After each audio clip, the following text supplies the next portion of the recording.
Hi everyone, I'm a slightly odd one here. So I'm the Disabled Students Officer at the Students' Union in Cambridge. And the reason I suppose I got asked to speak at this panel is because I wrote an article. And the article I wrote was, Britain's disabled people are a Brexit blind spot. And this is still true. Particularly in light of this fabulous document that came out last night, which is only these many pages long. The last one is blank.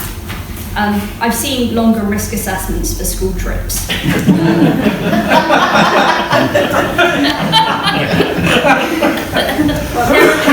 are some concerns to be had with this document. What is the document? Oh, it's Operation Yellowhammer. I thought so.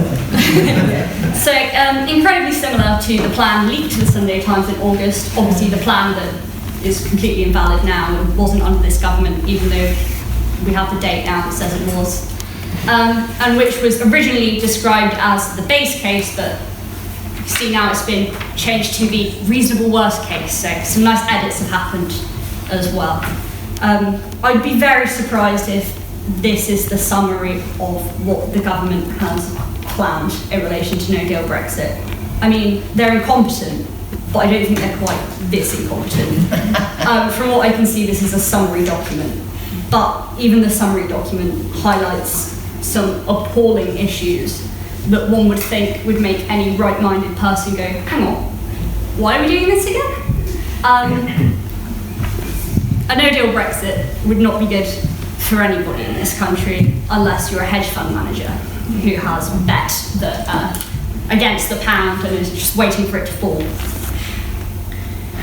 Reading this today, I thought I'd just read a passage out to you. The reliance of medicines and medical product supply chains on the short Straits crossing makes them particularly vulnerable to severe extended delays. 3/4 of medicines come via the short Straits. Supply chains are also highly regulated and require transportation that meets strict goods distribution practices. This can include limits on time of transit or mean product must be transported under temperature controlled conditions. While some products can be stockpiled, others cannot. What does that mean? That means that people who need medicine aren't going to get it. That means disabled people who are on antidepressants, who require insulin, etc., etc., etc., are going to turn up to the pharmacy and be told there's nothing in stock. And what do they do then? The government doesn't seem to have a clue. The NHS doesn't seem to have a clue. Actually, last week, a private medical company leaked something that has, in the disabled community, been referred to simply as the list. It's a list of medications that they fear are going to be severely restricted because of no-deal Brexit. My medication was on that list, the medication I need to live. The last time I wasn't on that medication, I ended up in hospital and I nearly died. That's a terrifying thought for me, and it's a terrifying thought for all of the other disabled students at this university and all of the other disabled people in this country. We are not some pawn to be sacrificed on a chessboard of somehow reaching this ideal post-Brexit Britain of blue passports and, going back to eating spam. I genuinely don't understand why this isn't talked about more. People dying is not something that should just be accepted in favour of a political goal. It's something incredibly serious and something that everyone should be talking about, but they aren't. I'm not surprised. It's not the first time this government has put disabled people down quite low on the list of its priorities. Obviously, we can applaud the Conservative MPs who left their party in order to stand up for Remain, but one also has to ask why they didn't leave the party when votes went through cutting benefits for disabled people, when votes went through which allowed the DWP to send letters to dead people saying they were fit for work. This is a thing that disabled people experience in this country every day, and Brexit, if anything, has just highlighted a lot of the problems that already existed, a lot of the institutional disableism that has perpetuated throughout our democracy, the lack of concern for what makes up about a fifth of our population is incredible. I think that in order to campaign for Remain, we have to realise why people are angry. People are angry for different reasons, but a lot of people are angry at what they believe to be a system that has acted against them and their interests for a long period of time. For some people, this is completely misjudged, but for others, it's just misdirected anger at the EU, an institution which in reality does a lot to protect their rights, such as through the Human Rights Act, the Equality Act 2010, which disabled people use on a daily basis when they ask for reasonable adjustments, when people in wheelchairs ask for a ramp to be used.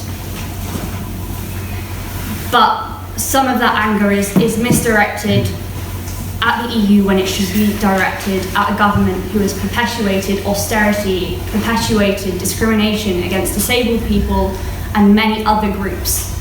So if we're to campaign for Remain, we have to ask ourselves, how are we going to create a positive vision for the future if we do stay in the EU as well? How can we... It's not enough to simply stay. We have to fix the anger in this country, heal the divide, and the only way to do that is to ask why people were angry in the first place, because some people's anger was legitimate, just not aimed in the legitimate direction. I think that Brexit is completely an ideological project that has left the realms of common sense and reality. Brexit lives on its own now. It's its own ideal that's not tied to anything. The language being used is of a clean Brexit, as if there's somehow this just easy way to completely detach ourselves from the EU, despite the fact that doing that has required and will continue to require the destruction of our democracy. For example, proroguing Parliament to acquire this clean break. One of the main functions of Parliament is scrutiny. If Parliament isn't allowed to scrutinise what the government's doing, then that should be a concern for all of us. Another issue is something called Henry VIII powers, which, even if we do leave, will be what the government effectively grants to itself in order to reasonably deal with the volume of legislation we'll have to adapt. Because so much of our law is adopted from the EU, effectively we'll have to give the government, this government, the power to allow civil servants to cut and pick which bits of the law they want to keep, with no scrutiny from Parliament. That's terrifying. Do you really want Boris Johnson and his cabinet to sit in behind closed doors in number 10 and decide which bits of the Human Rights Act we want to keep? I don't.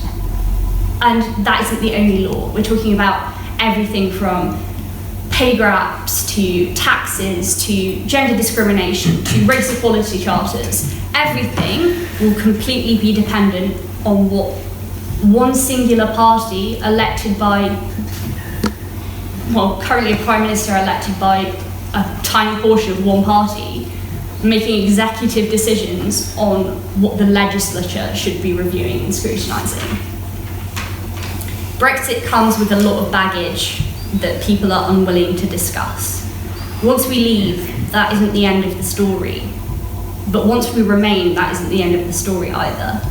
We need to consider how we want to go forwards. We need to consider fighting back against some of the most damaging effects of the current government.